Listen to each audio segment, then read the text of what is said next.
So I am all set up out the front of the house. I have got all my compost and my bark and all my bulbs and some compost that's used, which I'm going to use to fill up the bed. So the first thing I'm going to do is fill up this empty bed here.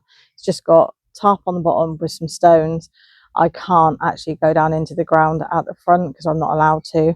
So I will be doing bark on top. So if I ever need to remove it, I can. Okay, so the first layer is the bark.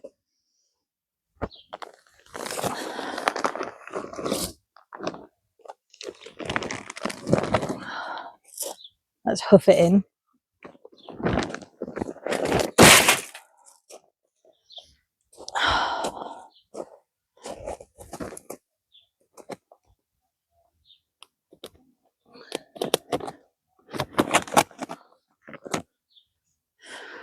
Oh, I should have bought the scissors.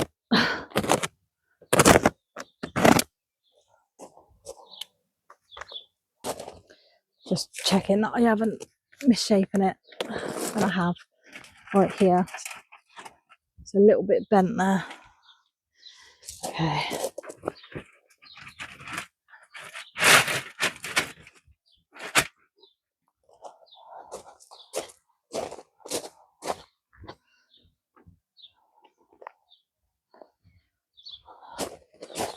Okay, I am happy with that. Let's roll these bad boys up and get started. This is very wet.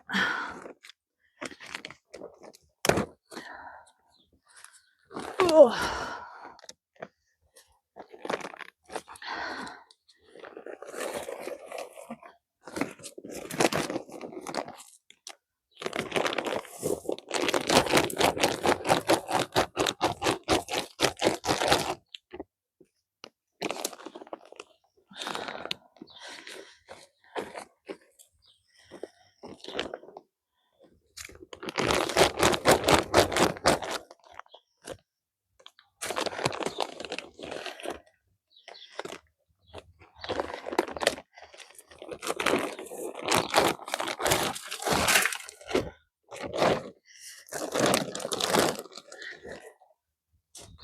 Oh, okay, let's step out before I cover my feet.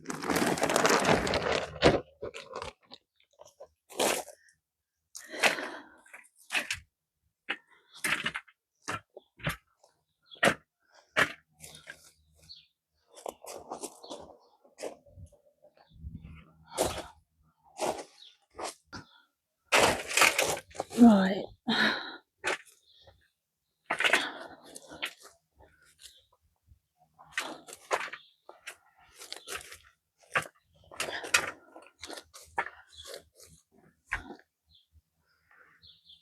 Okay.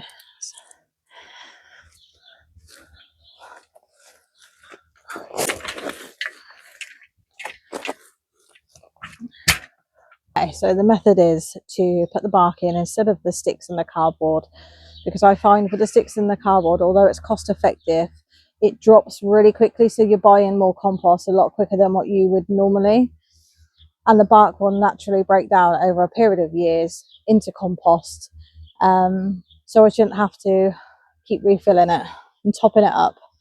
So that is the plan with the bark. And it's not too expensive, £30 for 3 bags. And the grass cutters have decided to come along. How wonderful. So at this point, I will just let you watch me and listen to some lovely music while I crack on, because you won't hear me.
So what I have for this bed is, this is going to be my main flowering bed, focal point, spring flowers, summer flowers, autumn flowers.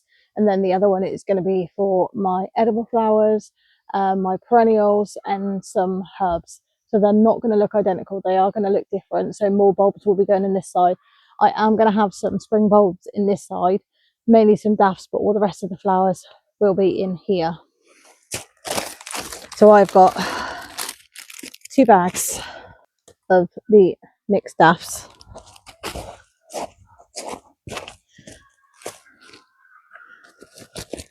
More daffs. So I've got hyacinths, 3 bulbs, so they will go in this one. And then I've got some iris, which will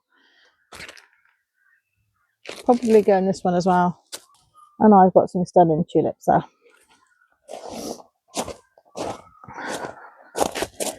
And some poppy seeds.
The reason why I decided to put 2 large raised beds at the front of my house was the small ones that I were using, the trug style ones. I had 3 over the period of 3 years, and although they looked really pretty when I'd interplant different flowers, whether it be spring or summer, anything that I'd grown myself, and it was really easy to chop and change. They would dry out really quickly, and I found I was spending a lot of my time carrying water to the front of the house to water the plants, because sometimes it wasn't really worth getting all the hose out just to bring it to the front just to water such a small area.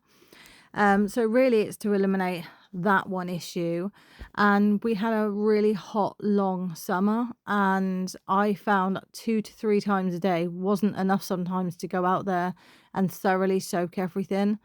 And it meant that if I went away for a day or 2, it meant whoever was looking after my plant family was spending a lot longer than what I would really like them to look after things. So that's why I decided to get these 2 beds. Plus you can put more in it as well. And then if at any point in time I decide actually I don't want flowers in there, I want a vegetable, then it's also useful for that as well. So that's why I decided to put these 2 beds out there. They will go alongside for next year 2 more beds that I've got to go out, which will have my potatoes amongst other things in them. The front of my house is south facing, so it gets a lot of sun. For some reason, my microphone decided to stop recording. I think the part that attaches to my phone had ran out of battery, so I need to charge that one. So I went out into the back garden and I picked up some of the flowers that I'd grown this year and some of the herbs. I placed quite a few snapdragons into this bed. They are one of my favourites. They are brilliant for self-seeding, so I'm hoping to have a lot of snapdragons in the garden. They are an edible flower, which is why they're going into this bed, alongside some mint in a pot so it doesn't grow all over and become really invasive. And I popped some sage and one of the rosemary plants. So I took a big rosemary plant this year and I split it into three, put it in three different areas in the garden, one of them being a smaller pot, which I'm no longer going to have all those pots in the garden. So I've used that from there to pop into this bed, so it's nice and small. I will maintain it and keep on top of it. That way it's not going to overgrow or get too woody. The idea with these is to have them nice and small and manageable, pick from it plenty, and that way it will keep it at a size that isn't going to be a little bit too much. This bed is going to be really fragrant with all of the different herbs in there, as well as obviously some of the flowers which will smell beautiful as well.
I will be growing lots of other seeds in the greenhouse ready to plant as soon as we've had our first frost. Some of them will be quite frost hardy, but others not so much. The calendula, you have to wait for the frost to go.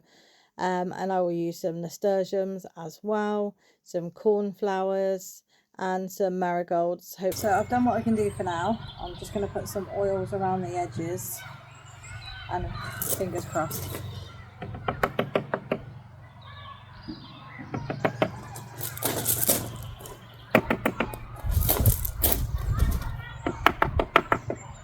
It under the lips slightly so it gets a bit of protection from the rain.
Thank you very much for watching. Please like and subscribe if you like my videos, and share if you want to share with anyone who you think may also like them.